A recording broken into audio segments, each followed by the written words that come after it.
QSL, comunicação toda centralizada do posto de comando. QSL? Apoio do policiamento com brevidade, apoio do policiamento com brevidade. Deparamos... Positivo, caminhão desgovernado contra 3 residências, encontra-se completamente no interior de uma delas, informe de vítimas presas na ferragem, QSL.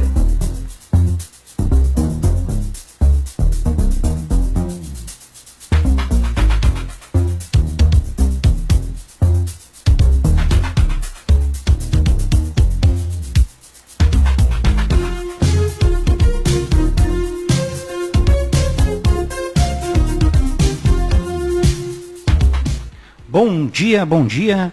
Está entrando no ar mais um programa SOS em Ação. O programa de rádio da Associação de Voluntários de Socorro Rodoviário, SOS Trauma, entidade sem fins lucrativos que atua no socorro e resgate de vítimas de acidentes no município de Viamão. Com a apresentação do resgatista Marcos Fraga e produção Eduardo Estoduto. Todas as sextas-feiras, das 11 ao meio-dia, traremos para nossos ouvintes um resumo de nossas atividades da semana e sempre um convidado para falar sobre algum tema relacionado à saúde que aproxime a comunidade do conhecimento e de primeiros socorros. Você vai ficar sabendo mais sobre o nosso grupo através do nosso perfil no Facebook, facebook.com/SOS Trauma, ou curtindo nossa página nesta rede social.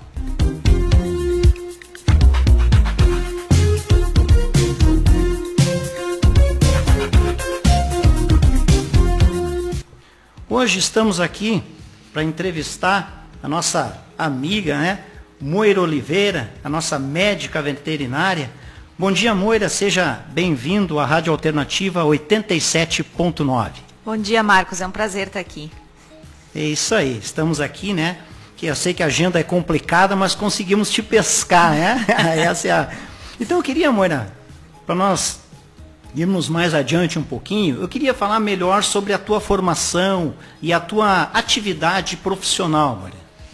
Bom, Marcos, eu sou veterinária já vai fazer uns 9 anos, e eu sempre trabalhei com animais selvagens, Então, no início eu comecei trabalhando no zoológico de Passo Fundo, depois eu comecei a atender criadouros autorizados pelo IBAMA, o pessoal que recebe animais vindos de apreensão, e atualmente eu estou na Secretaria Estadual de Meio Ambiente, a SEMA, no setor de fauna, que é um setor recém-criado, Sim.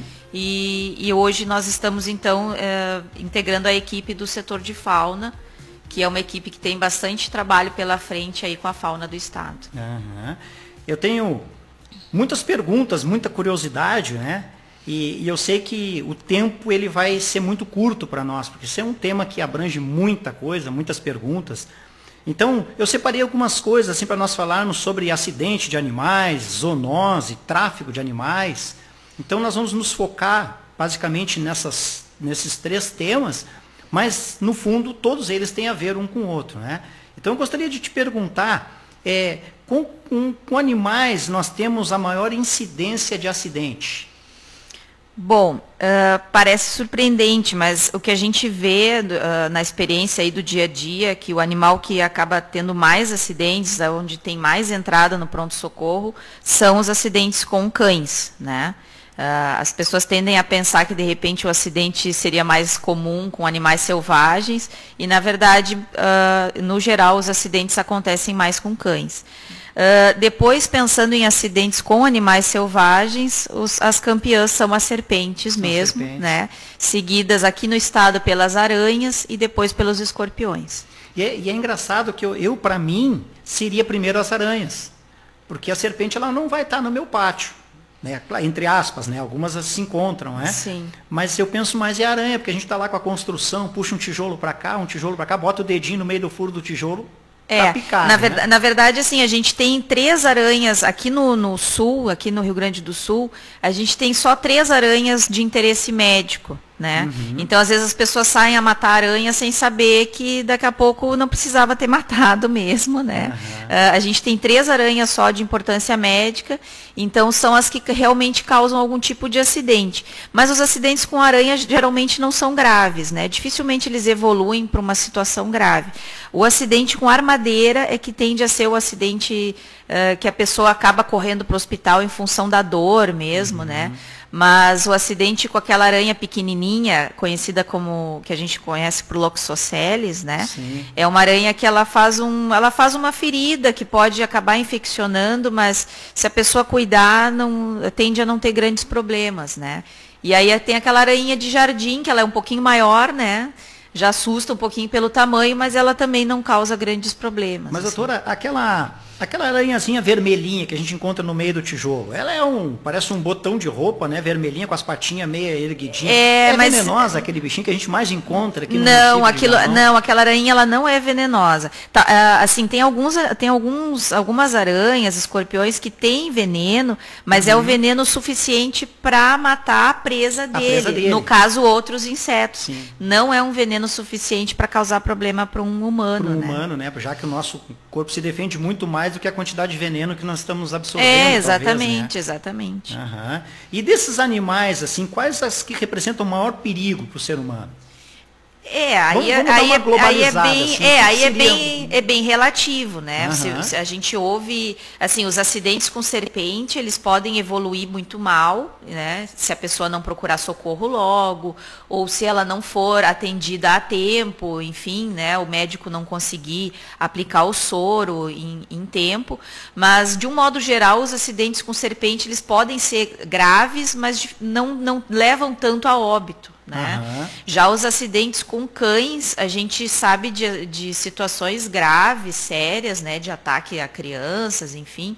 Então, na verdade, cada acidente tem sua particularidade e as pessoas não devem subestimar, né? É que nem acidente com abelha. Às vezes, uma abelha, se a pessoa for alérgica, uma abelha é suficiente para matar uma pessoa, se essa pessoa tiver algum problema de alergia, né? Isso é de pessoa para pessoa, né? Varia de pessoa para pessoa, varia de cuidado também, né? Às vezes o contato com aquele que o pessoal chama de bichinho cabeludo, não o pretinho, mas aquele outro, que é a lonômia, né? É um acidente que pode trazer a pessoa para o óbito. Aqueles maiorzinhos, aquela lagarta um pouquinho maior, que às vezes cai de cima de árvore da gente. Agora no início tamanho, né? Agora no início da primavera, o problema é a dificuldade de reconhecimento de quais são peçonhentas e quais não são. Então, às vezes a pessoa entra em contato e não dá bola, não percebe, e aí daqui a pouco, quando ela chega a chegar no serviço de saúde, já está numa evolução mais adiante, né? Mais grave. E outra coisa que eu ia perguntar para a senhora, doutora, os acidentes com mordida de cachorro, o que eu devo fazer? Porque a gente já é criado, né, a nossa filosofia, desde criança, vai lá, bota um pouco de água, lava com sabão e está pronto e ponto final. Eu gostaria que a senhora esclarecesse um pouco mais para nós o procedimento, assim. De um modo geral, mordida, independente se for mordida de cachorro, de serpente, de macaco, de lagarto, qualquer mordida que vocês pensarem é contaminado. Então, a primeira coisa, às vezes até enquanto está esperando o serviço de saúde, né, antes da pessoa se deslocar até o pronto-socorro, a primeira coisa é lavar com água e sabão mesmo. No caso dos cães e também dos primatas, né, que a gente tem sabido aí de algumas ocorrências. A primeira coisa realmente é lavar muito bem com água e sabão, se puder escovar, em função de quê? Em função do risco da raiva. Sim. Então, o vírus da raiva, ele morre muito facilmente com água e sabão. Então, quanto antes a pessoa desinfectar aquela área, melhor. Né? E aí depois corre para o serviço de saúde, que aí o médico vai saber avaliar a gravidade da mordida, o local, né? Se a pessoa vai precisar tomar vacina, né? É importante. E é importante as pessoas saberem também que, de um modo geral, as pessoas não procuram esse tipo de serviço, mas quem trabalha na área de saúde é importante ter a vacina antirrábica pré-exposição. Existe e é importante ter para quem tem contato com animais com mais frequência, né? E uma curiosidade minha, doutora, Nossa, eu fui criado assim, ó. Se a cobra te picar, meu pai dizia para mim, se a cobra te picar, tu chama o teu amigo, ele vai chupar o veneno da cobra, ele vai... Isso é mito, doutora? Totalmente, essa coisa Rambo, né? O pessoal vê Sim, nos filmes, pensa, eu vou passar né? a faca e vai... De maneira alguma, qualquer intervenção no sentido de... Imagina, você vai botar a boca num ferimento de uma outra pessoa, ou você mesmo, você vai contaminar mais o local, corre o risco de se envenenar também, se for uma serpente, um veneno de serpente, né? Então, assim, jamais, em hipótese alguma, tente fazer nada em casa. É água e sabão, hospital. E hospital. Não inventa a moda de passar café, urina, cocô de cavalo. As pessoas têm receitas das mais impossíveis, né? Mas assim, jamais, porque você vai contaminar mais, vai atrasar o socorro, né? Às vezes a pessoa passa algum produto difícil de tirar, então chega no hospital lá, o enfermeiro tem que ficar lá horas e horas escovando para tirar aquele produto, acaba sendo mais doloroso ainda, né? Então é água e sabão e hospital. E outra coisa que eu tive sítio, e lá onde eu tive o sítio, eu tinha uma incidência muito grande de escorpiões. Aquele pretinho pequenininho. Inclusive não era novidade nós pegarmos embaixo da cama, em um canto do armário. Nós temos hoje, doutora, esse animalzinho aí, o escorpião, venenoso aqui no sul, ou em determinadas algumas áreas aqui do sul? Temos. Assim, a gente tenta não generalizar, né? Mas de um modo geral tem aquele preto, que ele é mais gordinho, né? Ele tende a ser maiorzinho. Ele tem algum veneno, mas ele não chega a ser um veneno, como eu disse, né? Não chega a ser um veneno, né, tão prejudicial para o ser humano. Já tem aquele escorpião amarelo, que é o Títios, né? Que é um escorpião realmente mais perigoso, principalmente se for uma criança, se for um idoso, alguém que já tenha um problema de hipertensão, algum outro problema pré-existente.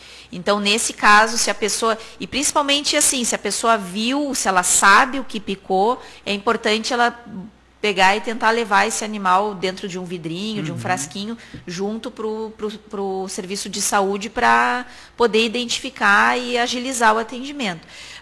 Existe soro para cobras, né, o soro antiofídico, existe soro para aranha, né, também, e existe o soro para escorpião. Então, a gente sempre recomenda que o pessoal ligue para o Centro de Informação Toxicológica, né, que é um serviço 24 horas, eles aceitam ligação de celular de qualquer lugar do país, e eles dão essa informação, né, de onde a pessoa deve ir, onde é o socorro mais próximo, onde tem, eles vão fazendo esse acompanhamento por telefone. E o que me chama a atenção, né, doutora, que eu já conheço a senhora já há alguns anos, e desde que a senhora começou a pensar em ser médica veterinária, a senhora sempre foi uma defensora árdua do animal. Eu me lembro que nós conversávamos e a senhora sempre dizia, não, mais de jeito nenhum. E me lembro que, na épocas passadas, nós adotamos um cãozinho laranjinha, amarelinho, na frente da empresa, a senhora cuidou, enfim.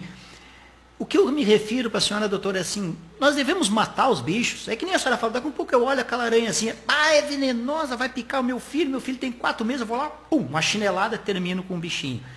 Esse cuidado, né, nós deveríamos ter para nós mesmos termos essa informação do que é venenoso, do que não é, preservar também, porque se todo mundo começar a matar, um dia termina, né, doutora? Que nem eu brinco com o pessoal, se a gente vai matar tudo que é feio, tudo que a gente não gosta, o mundo vai virar uma barbárie, né? Se é tudo que é feio, até gente a gente mata, né? Exatamente. Então, assim, na verdade, eles chegaram antes da gente, a gente deve um certo respeito aos animais, não importa se é um cachorro, se é uma aranha, se é uma serpente. Então, a recomendação é sempre essa. Não tentar ir atrás do animal para matar. Se ele está no lugar dele, deixa ele lá. Porque ele está no habitat dele, né? Sabe? Mas a serpente entrou na sala da minha casa. Bom, aí é uma outra conversa. Dá para chamar alguém? Dá para avisar para alguém que possa vir ajudar? Beleza, não deu? Bom, paciência. Você não vai se colocar em risco. Sim, né? Claro. Mas assim, de um modo geral, que nem o pessoal... caranguejeira eu mato. Mas por quê? A caranguejeira é um animal inofensivo. Ela só é feia, Ela só é assustadora, né? Para algumas pessoas, mas assim, a gente tem que lembrar que todos esses bichos têm uma função. Escorpião come barata, serpente faz controle de rato, né? O próprio, as próprias aranhas fazem controle de praga de lavoura, elas matam insetos, comem, né, mosquito, que nem tem gente que mata lagartixa, mas por quê? Tá lá o bichinho lá comendo não sei quantos mosquitos por noite, né? Cada animal tem sua função. Não faz mal nenhum, né, não faz mal nenhum. Sapinho, né? Tem pessoal que diz, sapo venenoso, não sei o quê. Deixa o sapo lá, ele tá lá comendo inseto, tá ajudando. E aquela história, doutora, do xixi do sapo? Imagina. É tudo mito. Tudo Claro, mito. De repente, é uma defesa do animal. Assim, tem alguns... aqui no sul a gente não tem relatos de acidentes. São raríssimos acidentes com sapos e rãs e pererecas e afins. Existem animais bem perigosos, mas não aqui no sul. Então a gente não tem que estar se preocupando em estar... tendo problema com sapo, com rã, deixa o bichinho lá quietinho, comendo os mosquitinhos dele. Até, inclusive, o pessoal fala muito de morcego também, né? Morcego representa um risco importante de transmissão de doenças, mas é um animal que tem função e é importante na natureza. Tem morcego que come fruta, tem morcego que usa néctar, nem todo morcego tem 2, 3 espécies só de morcego que são realmente hematófagas, né, que ingerem sangue. Então, assim, o morcego ele tem o risco de transmissão de doenças? Tem. Mas ele também indica que aquele ambiente está saudável. Onde tem morcego é porque a vida está saudável, o ambiente está saudável. Então, assim, tem morcego, isso é uma coisa que o pessoal liga muito lá para o setor. Meu forro está cheio de morcego. Eu ia perguntar para a senhora. Assim, acende uma luz lá no forro, deixa os bichos irem embora. 2, 3 dias depois que eles desistiram daquele local, tu vai lá, apaga a luz e fecha as entradas. A culpa não é do bicho, a culpa é nossa. A gente está dando um ambiente onde ele vai ter casa e comida, né? Talvez, onde tem morcego, às vezes tem rato, né? Então, se você fechar a entrada, ele não vai mais entrar no forro, acabou a conversa. Talvez eu sei que foi até bom a senhora colocar o morcego, porque nós temos um índice muito grande de morcegos aqui no município de Viamão, como em outros municípios, né? Mas é interessante que talvez a pergunta que eu vou lhe fazer agora seja uma pergunta muito delicada. Mas e aquela pasta que a gente vê as pessoas usando? Não, porque eu vou botar pasta, porque o morcego contamina o outro, eu mato, aí termina. Isso aí não é algo que deveria ser feito de praxe. É seguir o conselho que a senhora deu, né? Bota uma lâmpadazinha, manda o bichinho embora, vai lá, fecha com calma e pronto, né? Na verdade, assim, a gente, inclusive, existe a questão de crime ambiental, né? Quando a gente fala de matar um animal silvestre, na verdade, quando a gente fala de matar qualquer animal, a gente está falando de crime ambiental. Então, assim, tem um problema com o morcego, liga para a Secretaria de Saúde da sua cidade, Secretaria de Meio Ambiente, né? Sempre vai ter alguém disposto a dar uma orientação e a saber, daqui a pouco se é uma infestação, brotam morcegos de todos os lados, vamos ver o que está acontecendo naquele local. Porque algo não está funcionando direito. Exatamente, alguma coisa está em desequilíbrio. Mas assim, se eu tenho meia dúzia de morcegos no meu forro, eu não tenho, assim, não existe justificativa nenhuma para matar esses animais. Inclusive, por quê? Porque no momento que eu vou me meter a querer matar esses animais, eu vou entrar em contato com eles. E a gente não quer que ninguém tenha contato com morcego, né? Existe sim morcego portador de raiva, né? Então, assim, encontrei um morcego no chão, vou pegar com a mão. Não inventa moda. Se ele está num lugar que você não precisa mexer, deixa ele lá. Que ele vai sair de lá. Ele vai sair de lá ou ele vai morrer lá. Entende? E aquele morcego da cortina, doutor?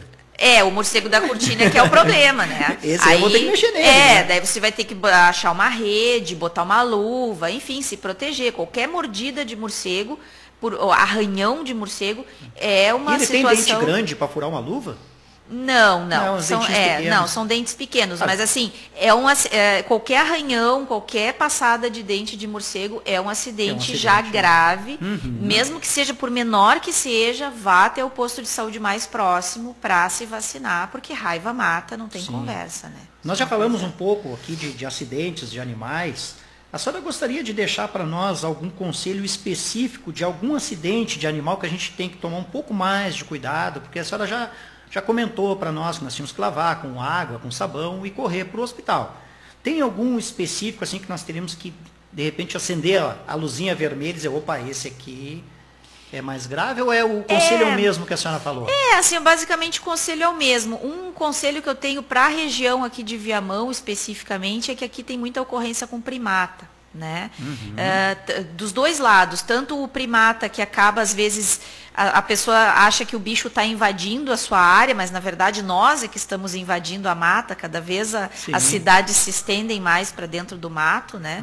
Então, assim, existe esse risco desse contato com o primata. Qual é o problema do primata? As pessoas começam a chamar, começam a alimentar o bugio, ai que bonitinho, e aí o animal começa a se aproximar, e aí tem duas possibilidades, ou esse primata vai ser atacado por cachorro, vai acabar se eletrocutando, né, ou sendo atropelado, como muitas vezes acontece, ou daqui a pouco a pessoa, nessa confiança de se aproximar do animal, ela corre o risco de ser mordida mesmo e ter um acidente grave, importante, porque a boca de um bugio é uma boca, assim, são dentes grandes, é um animal que aparentemente é inofensivo, mas ele pode vir a causar problema. Então a recomendação é: não se aproxime, não chame para perto de casa. Não ache que o bugio está passando fome, ele não está. Ele come folha, ele vive no mato, deixa ele lá. É isso que eu ia comentar para a senhora. Há muitos anos atrás nós tivemos sítios, então nós tínhamos essa incidência do vermelhinho, ele é meio cor de telha. Sim, é o bugio ruivo. Ele é tão lindinho, tão bonitinho, que ele é tão mimoso, que a gente cai nesse... vou trazer para cá, eu vou dar isso. Vou dar banana. Exatamente, e aí ele vai pegando e tal. Nós tivemos um índice... de bugios, eu não digo infestação porque eles vieram, não sei se um chama o outro. Eles vivem em grupos, né? E teve casos que eles atiraram pedra no vidro para quebrar o vidro para entrar para dentro de casa para pegar comida. Então daqui a um pouco nós estamos pensando que nós estamos alimentando o animal, nós estamos criando um problema. Claro, porque hoje ele é bonitinho vindo na sua área de serviço. Daqui a 2 dias ele está na sala, em cima do sofá, querendo mandar na casa. E a família apavorada no outro canto da sala. Então isso não é recomendado de forma nenhuma. Deixa o animal lá. Está numa situação de risco, liga para a gente, liga para a Brigada Ambiental, liga para os bombeiros. Enfim, procure ajuda, mas não tente jamais pegar um primata ou, enfim, outros animais, né, lagarto, serpente. Sempre tente entrar em contato com quem possa ajudar, né? Não tentar fazer as coisas sozinho, porque ou você vai prejudicar o animal ou você vai se prejudicar. Então esse é o maior índice de acidentes com o primata. Não é que seja o maior índice, mas é que a gente enxerga assim como um risco importante, porque as pessoas, é isso que tu falou, né? É tão bonitinho. Ele é fofinho. Ou então aquele erro, né, de achar, não, a febre amarela, não sei o quê. Não, gente, quem passa a febre amarela é o mosquito. O bugio é importante que ele esteja no mato, é ele que nos avisa quando a febre amarela está chegando. Então, jamais pensar que precisa matar a bugio, que precisa jogar pedra, porque não, o bugio ele é o nosso aliado. Ele é um termômetro da floresta, ele é como se fosse um guardião mesmo. Né? Eu era apaixonada pelo bigodinho dele, né? Ele tem um cavanhaquezinho compridinho. Aqueles são os machos, né? Que tem aquela barba, aquele mais vermelho, maior, né? Então, assim, tentar evitar essa proximidade. Olha de longe, mas não atraia para sua casa, porque vai dar problema. Mais cedo ele vai embora por si só, né, doutora? Claro, eles vão embora, eles têm épocas, só. Eles passam, às vezes a pessoa tem uma figueira no pátio, a figueira está lá com fruto, ele vai passar lá 2, 3 dias, depois já some de novo. Né? Tentar não ter esse contato direto, que nem a gente brinca assim, cada um no seu quadrado, né? Sim. Então tá, meu amado ouvinte, minha querida ouvinte, nós estamos falando aqui com a doutora veterinária Moira Oliveira, que está aqui nos dando o privilégio de esclarecer algumas dúvidas nossas. Nós estamos indo para o intervalo e em seguida já voltamos. Não saia daí.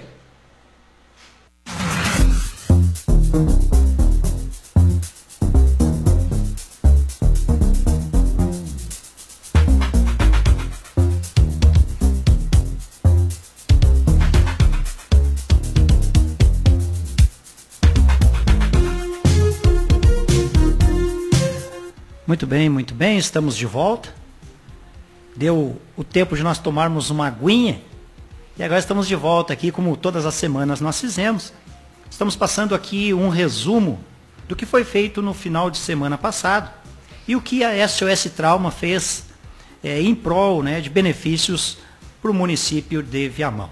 Sexta-noite, no nosso relatório, nós não tivemos nenhuma ocorrência. Eu sempre digo isso, que quanto mais nós formos para lá somente para dormir, amadurecer, treinar, é melhor, né? Que nós nunca venhamos a sair para a rua. No sábado dia, o pessoal que estava na guarnição tinha dado uma saída e eles atenderam um caso clínico de um rapaz que estava fora do carro ali, ele estava tonto, né? E alguns transeuntes ali, o pessoal parou a ambulância e foi ali atender, ele estava com um suposto infarto.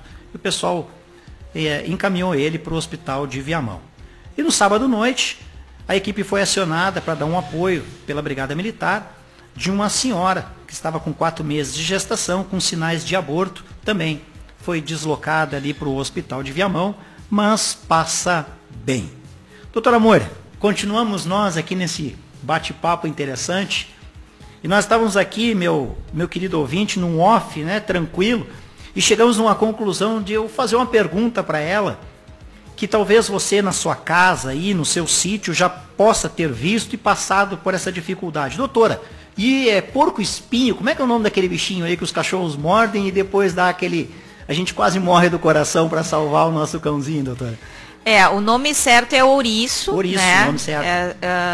Porco-espinho, na verdade, é um bicho bem maior, ele é africano, enfim, as pessoas confundem muito, assim. Mas existe o tal de porco-espinho? Não, existe.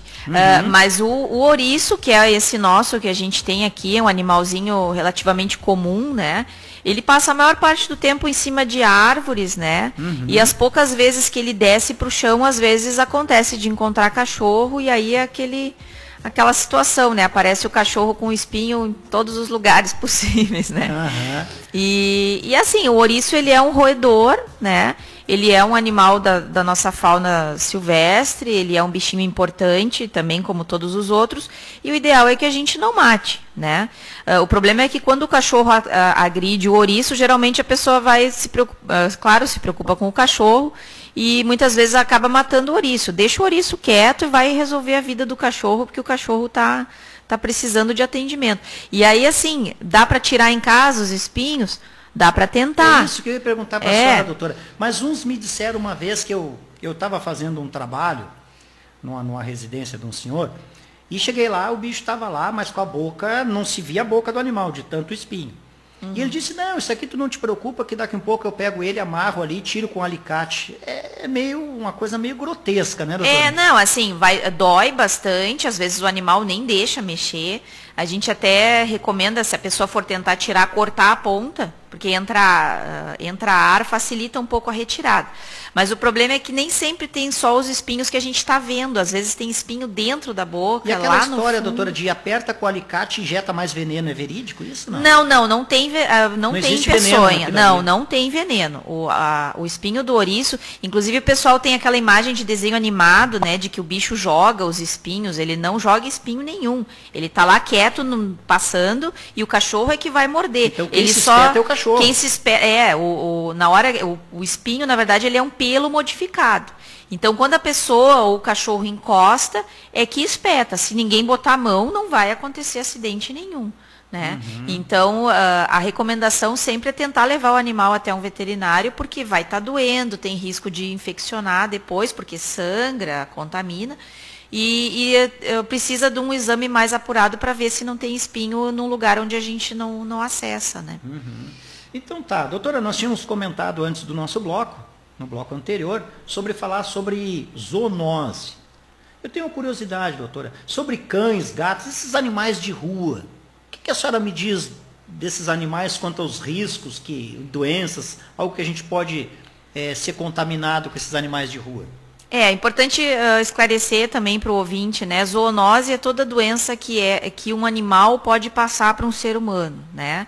Então, assim, tem pessoas que pensam, por exemplo, que sarna a gente não pega. Sim, pessoas pegam sarna, né? Pessoas podem pegar carrapato, pessoas podem pegar pulga, os animais que estão na rua, eles podem transmitir verminoses. Pulga que eu jamais peguei, né? Já peguei bastante. Então, assim, verminoses, né? O pessoal que tem hábito de levar cachorro para a praia, né? Acaba, às vezes, o cachorro defecando na areia. Então, enfim, a gente tem esses riscos, né? Dessas doenças desses animais de rua, e além da própria raiva, né? Vale ressaltar que aqui no Sul a gente tem há mais de 20 anos que não se tem casos de raiva no meio urbano, mas a raiva ela está aí, ela existe no meio de floresta, né? A raiva está aí, ela fica armazenada lá no morcego, em alguns outros animais, qualquer mamífero pode ter raiva. Então, assim, a gente recomenda sempre que as pessoas mantenham as vacinações do seu gato, do seu cachorro em dia, né? Pensando em raiva e pensando em outras doenças também, como leptospirose, enfim. E o animal que está na rua, ele está propenso a transmitir doenças, além do risco, todo mundo já deve ter visto ou passado pela situação de atropelar um cachorro. Né? Atropelar um gato. Então você tem responsabilidade sobre o seu animal. Tenha o seu animal dentro da sua casa com o seu portão fechado. Porque daqui a pouco, uma coisa é eu pegar sarna, eu consigo me tratar, beleza. E se eu estou passando de carro, atropelo um cachorro, me acidento, morro, quem é que vai me ressarcir disso, né? Até brinquei com a senhora, né, sobre que eu tinha pego bastante pulga, para mim poder trazer essa pergunta para a senhora, porque nós associamos assim cães, gatos, mas a pulga também, uma infestação de pulga também é risco. Claro, claro, inclusive assim, as pulgas transmitem doenças, os carrapatos transmitem doenças graves também, então o importante é ter esse controle, é importante que a pessoa tenha responsabilidade sobre o seu animal, né, e evite essa situação de os animais estarem se reproduzindo indiscriminadamente. Como é que eu controlo a pulguinha? A pulga, existem produtos que são de aquelas gotinhas que vão na nuca, tópico, né? Existem produtos, existe o próprio produto para banho também, né? Mas existe como controlar, tanto a pulga como o carrapato. A pessoa vai gastar um pouquinho? Vai, mas é mais importante a pessoa ter essa responsabilidade de controlar essas doenças do que daqui a pouco ter o bairro todo infestado de carrapato. Eu pergunto para a senhora porque em todos os lugares eu creio que o maior índice de infestação seriam de pulgas. Porque todo mundo tem seu cachorrinho, seu gatinho, claro, entre outros animais também, mas a pulga eu acho que é o que mais pulga e carrapato, eles concorrem, né? Juntos ali. Agora começa a primavera, começa a ter muito caso de pulga e carrapato. Lixo também junta muita pulga, né? Lixo, a presença de ratos, né? Os ratos, eles fazem esse trânsito, esse transporte, né? Das pulgas e carrapatos. Então, essa época agora o pessoal começa a procurar mais, né? Os tratamentos e as prevenções todas. E o importante é se informar, né? Vá até uma agropecuária, se informe, tenha consciência de que alguns produtos precisa que o animal seja pesado antes, né, para não fazer intoxicação. Então, precisa realmente ter cuidado, porque tem muito bicho solto na rua, né? Outra coisa que eu ia perguntar para a senhora, doutora, fui criado assim com a ideia da carrocinha. Ainda existe a tal de carrocinha, doutora? Alguns municípios têm sistemas de recolhimento de animais, né? Só que vocês sabem que isso é um poço sem fundo, né? As pessoas sempre vai ter animal na rua na verdade, a gente tenta agir na base, né? Evitar que esses animais se reproduzam. Então, se você tem um cachorro, tem uma cadela, um gato, faça a castração, né? Não entra naquela coisa de, eu vou deixar cruzar porque é bonitinho, né? Aí daqui a pouco uma gata pode ter a cada ninhada 3 filhotes, por ano são quase 9 gatinhos, né? Mas eu vou dar para o vizinho. Sim, mas e quem é que garante que o vizinho vai cuidar? Vai querer na hora. Vai querer. Na hora é pequenininho, é bonitinho, depois passa a graça, a pessoa vai para a praia e abandona na rua. Né? Então, assim, a gente tenta agir na base. Por quê? Porque o centro de zoonoses acaba lotando, né? É bicho que não acaba não tem mais. Como recolher, né? As pessoas acabam não indo, também não procurando para doar. Muitas pessoas preferem comprar cachorro, gato de raça. E aí acaba que esses animais ficam lá para o resto da vida, sendo, enfim, né, numa situação ruim, porque superlotação, né? E hoje em dia também existe toda uma questão de preocupação com o bem-estar, de não fazer eutanásia desses animais. Então a gente tenta agir na base, conscientizar as pessoas de que precisa fazer castração. E a senhora tocou num assunto bem interessante que eu não ia lhe perguntar, mas já que a senhora tocou, sobre a castração, doutora. Eu tenho visto assim, eu vou castrar minha cadela, mas é caro uma castração. Então, talvez não seja por esse valor um pouco acentuado que as pessoas não comprem essa ideia de castrar seu animal, ou tem aquela, porque eu castrei, o cachorro não presta mais para cuidar. Porque aí o bicho vira preguiçoso. Isso é mito ou é verdadeiro? Não, assim, o pessoal tem muitos mitos, né? Sobre a castração da cadela. Vamos começar pelas fêmeas, né? Tá. O pessoal diz, que tem que ter a primeira cria. Não tem que ter a primeira cria. A partir dos 6 meses, já pode, porque a cadela ela entra no cio a cada 6 meses, né? As gatas, em torno de 3 a 4 meses, já às vezes emendam uma cria na outra. Então, assim, não precisa esperar. É cientificamente comprovado que quanto antes faz a castração, menos chance de câncer de mama no futuro. Então, assim, a partir dos 6 meses já pode castrar a fêmea, né? Mas é caro. Depende. Existem projetos de castração gratuitos, existem projetos de castração a baixo custo, né? Quem pode pagar, eu acho que é importante pagar para que seja feito numa clínica, numa situação em que o animal esteja bem anestesiado, esteja tendo toda a assistência, né? Mas assim, precisa fazer. Não dá para encher a casa de animais e achar que vai ser saudável aquele ambiente. Imagina se cada pessoa resolver de interesse, ter... né, doutora? Às vezes é falta de interesse, porque se nós quisermos, a gente cata na internet, imagina, vai ali, conversa com daqui outro. a pouco você consegue uma castração por R$150, a pessoa, é caro, mas e quanto ela gasta num churrasco, numa saída, numa balada, certeza. Sabe? Exatamente. Então, assim, é questão de conscientização mesmo. E o caso dos machos, o macho é mais fácil de castrar. Só que daí existe aquele preconceito, né? Que o macho castrado. Não tem problema. É uma cirurgia mais barata, infinitamente mais barata, mais simples, né? O animal fica bem, ele não muda de comportamento. Eu aprendi isso, que animal castrado, principalmente o cachorro castrado não presta para mais nada. Não existe isso. No caso dos gatos, no caso dos gatos vai acontecer o seguinte, o gato vai deixar de ficar saindo de casa, ele vai ficar mais caseiro, né? A probabilidade que aquele gato dure mais tempo é maior, né? Do que um animal que fica saindo para a rua para namorar, para arrumar briga, né? Então, na verdade, você vai ter um animal mais caseiro, mas a situação de mudar comportamento dele é a do mesma cachorro, coisa, né? não, isso tranquilo. E o que a senhora podia nos esclarecer sobre as atuais campanhas de vacinação? A senhora tem alguma novidade para nós, assim? Ou nós devemos comprar essa ideia? Quando nós vimos, tem campanha, leva o cãozinho, né, doutora? Assim, se tem campanha de vacinação, só tem que tomar cuidado, porque volta e meia aparecem uns trambiqueiros aí fazendo injeção de água e cobrando das pessoas. A gente fica sabendo que volta e meia aí pelo interior acontece. Mas assim, se informe, né, sobre se é uma campanha legítima, se é uma campanha de prefeitura, né, de secretaria de Se meu cãozinho saúde, tomar injeção de água, é tranquilo.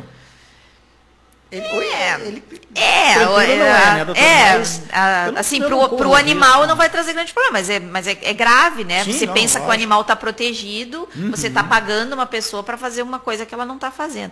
Então, faça a vacinação caso tenha campanha, mas se não tiver a campanha, não é um valor tão caro Como assim, é que eu identifico, anual. doutora, a campanha, se ela é verdadeira ou não? Vai ter alguma identificação da prefeitura, de algum órgão de Estado, né? E na verdade crachá, essas campanhas... A senhora já viu que crachá a gente vai ali, confecciona e pronto.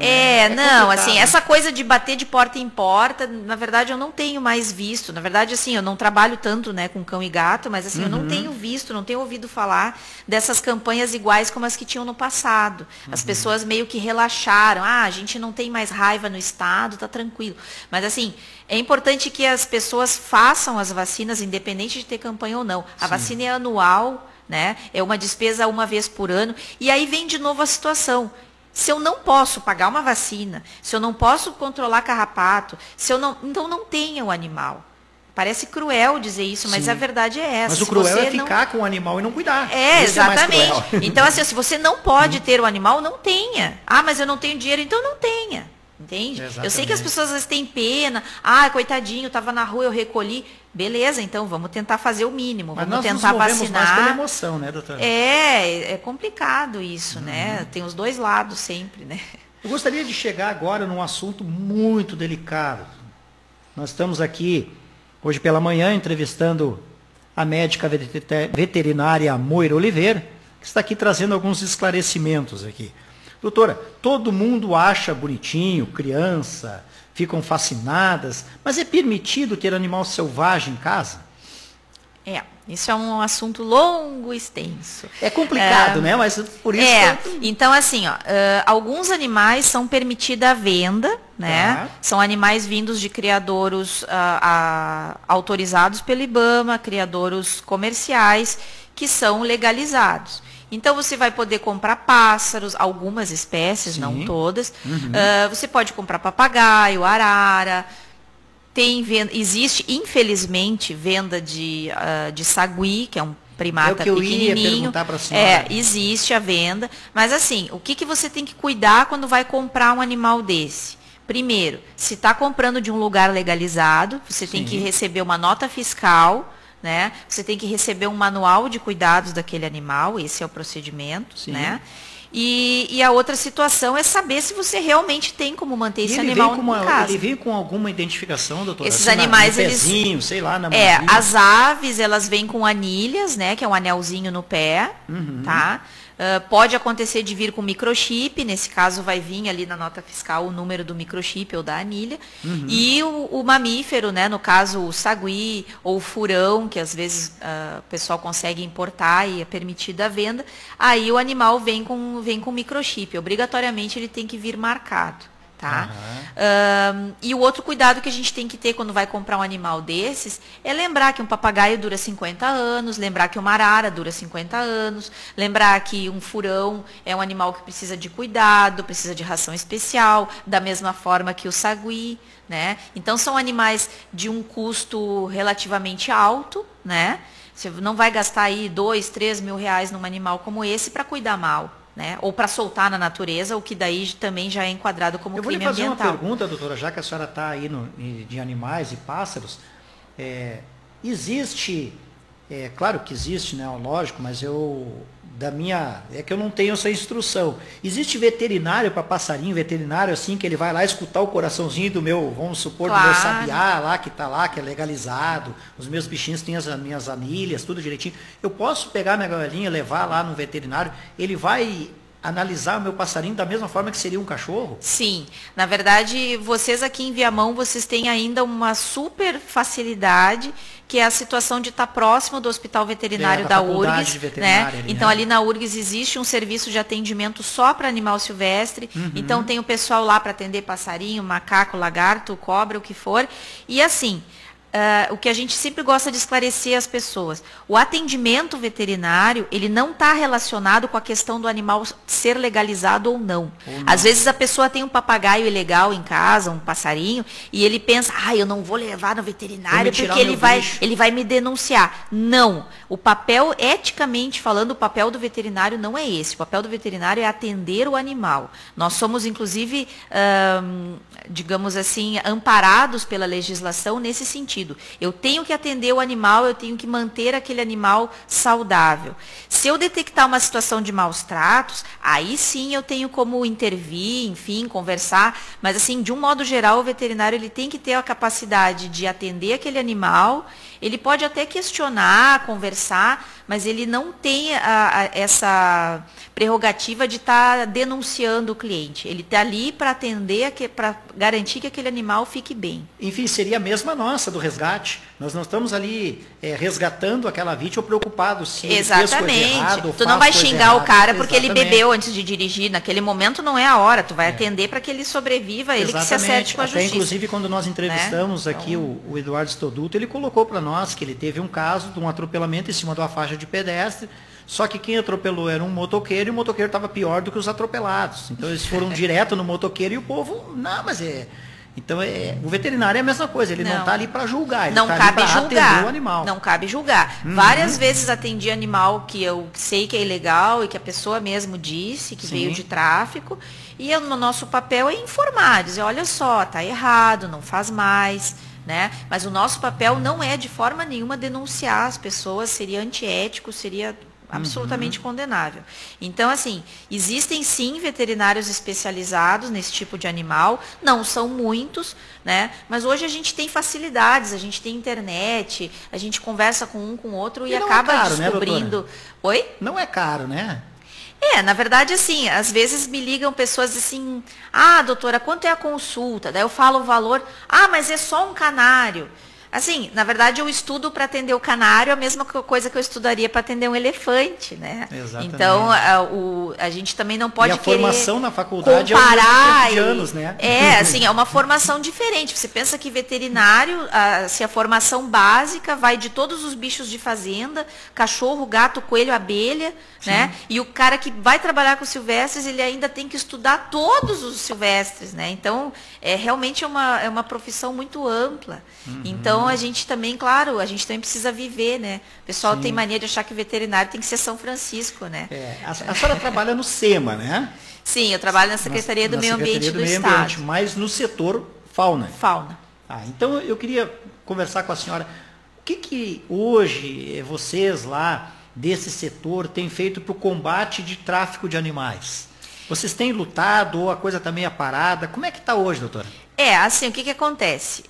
Hoje em dia existe desde 2011 existe uma nova lei, que é a Lei 140, que ela passa o controle de fauna, ele faz um controle de fauna compartilhado. Então, o que acontece? Antes, só basicamente quem lidava com essa questão de tráfico, de controle de fauna era o IBAMA, né? Que é uma instituição federal. Hoje, esse controle ele está sendo capilarizado para que os municípios também tomem as suas atitudes e administrem as suas situações. Então, hoje, a gente tem no controle de fauna o IBAMA, o Estado, os municípios, por meio das secretarias de meio ambiente, e a Polícia Ambiental, né? Além da própria Polícia Federal.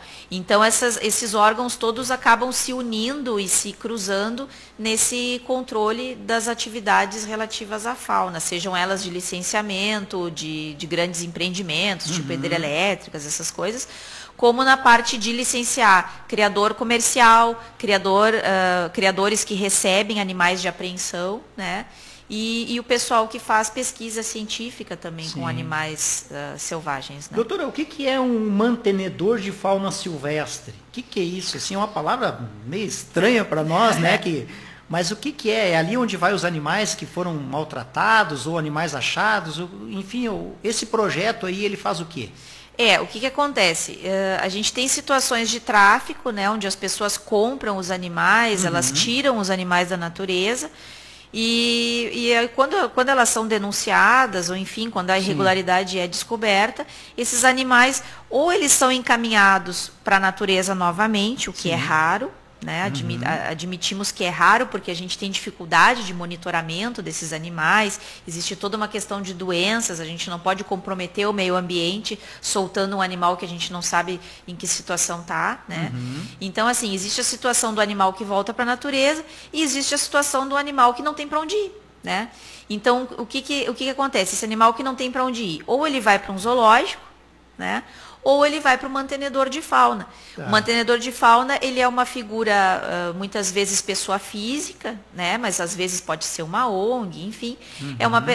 São instituições que são autorizadas pelo IBAMA para receber animais que vêm de apreensão, né? Animais que, porventura, não podem realmente voltar para a natureza. Muitas vezes, animais que foram atropelados, eletrocutados, maltratados, né?